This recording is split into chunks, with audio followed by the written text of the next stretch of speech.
Welcome back guys, Jimmy Jules here again with another CREY prop tutorial. In today's episode, we'll be covering the number displayer. As usual, I'll take you through the settings first and then a few examples afterwards. At the top of the settings menu, we have the number setting. This setting holds the number that the number displayer will show on the screen. Beneath this, we have the decimals option. You'd change this setting to a number between 0 and 9, and whatever number you set it to will be how many decimals the number displayer shows. Next up we have the font name drop-down box, and if we select this, it will allow us to select from a number of fonts. We can then also change the color of those fonts. We've got some great color options here with the ability to drag the sliders and the dots around the color palette to choose our color. We can also copy and paste hex values and manually configure the red, green and blue values with the RGB boxes underneath. We also have some presets down here just in case. Underneath the color, we have the opacity option. This dictates how opaque our text will be. If we wanted our number to be half transparent, we could set this to 50. Just note that these options here will only be available if you have the 2D mode enabled. The font size will be how large the font will show up on our screen. The top setting is a percentage of how close the middle of the text box will be to the top of the screen. So with this default at 10, the text box will be 10% of the way down from the top of our screen. The left option is very similar and indicates in a percentage how far from the left our number will be displayed. So with this set to 50, our number will show up in the center of the screen because that's 50% of the way between left and right. To move this to the left, we'd decrease this number, and to move it to the right, we'd increase the number. The width is again a percentage value of how large the text box will be that holds our number. So with this set to 50, the text box width will be half the width of our screen. If you're finding your text is wrapping, so it's skipping down to the next line when you don't want it to, you could increase the width of the text box to fix this. Next up is the 2D mode, which enables all of the options underneath the color setting. It also pins the number to the UI, so it will always stay in the same spot. Then of course, down the bottom we have the power button, which toggles the number displayer on and off between showing the number and not showing the number. And now that we've been through the settings, I'll take you through some examples. There's a whole heap of things that you can use a number displayer for, and one of the really useful things is for debugging.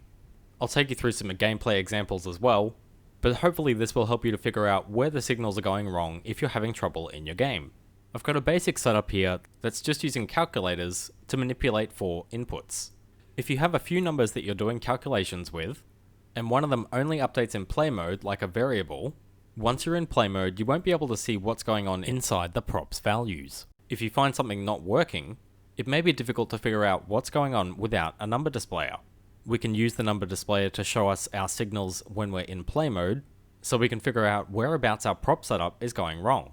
If our numbers are static, we'll be able to see what our output is in the results area in the calculator. But if our numbers are changing, like with a variable, we can plug our result directly into the number input, and this will update our number live on our screen as we play. I've got this 2D mode toggled on, so the number will be part of our UI and we'll be able to see it all the time. You can see our number displayer is at the top of the screen there with the 110, and if I update our variable, you can see the number displayer updates live on our screen.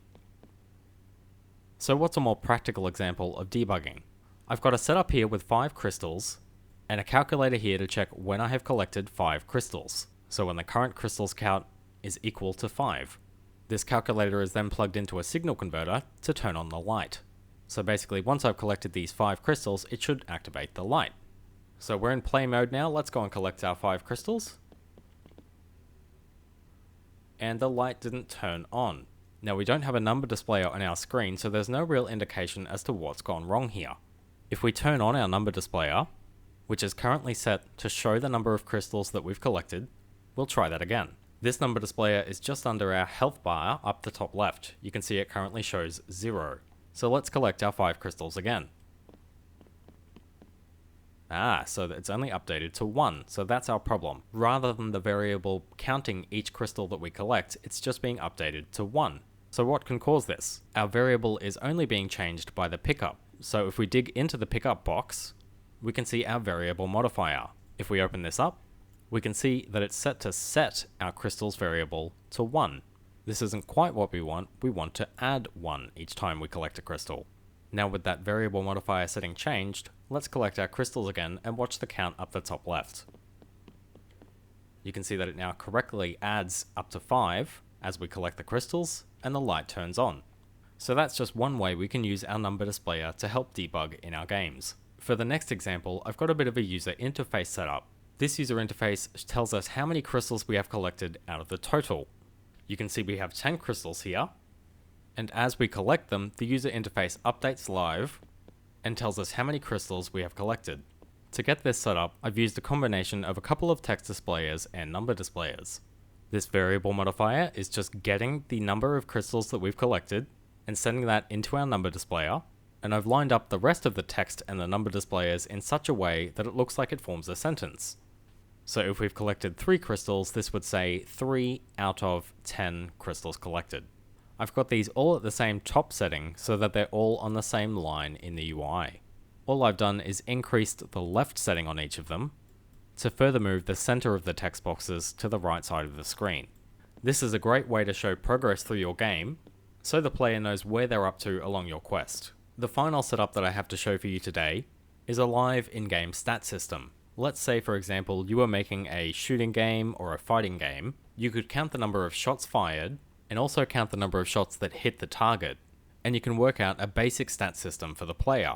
You can see down the bottom left, I have the total shots and the hits, which is the shots that hit the target, and beneath this, we can work out the percentage of the hits.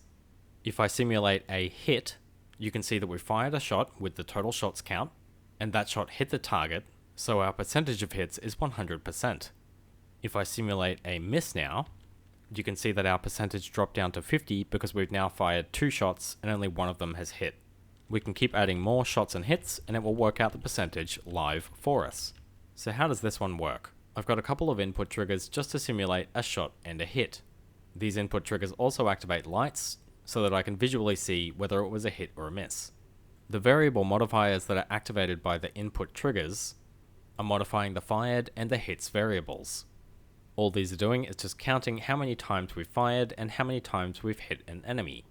These text displayers are all just for the UI, so they're just the text that displays on the screen. You can see we've got the total shots there, and the number displayers are what we're using for the calculations. Over on the left, we have our fired and hit variables. You can see that these are each plugged into their own number displayers. So basically whatever number is stored in the variable will be shown on the number displayer. We're then using the number output and we're feeding that into a calculator. And these calculators are working out the percentage of hits to misses. We're just getting our hits value, multiplying that by 100, and we're dividing that value by the total number of shots fired. We're then feeding that number into another number displayer so it shows the percentage of our hits. So when you put it all together, you get a mini stat system for the player. Anyway guys, that's all for the number displayer prop. I hope you enjoyed the video and I'll see you in the next one.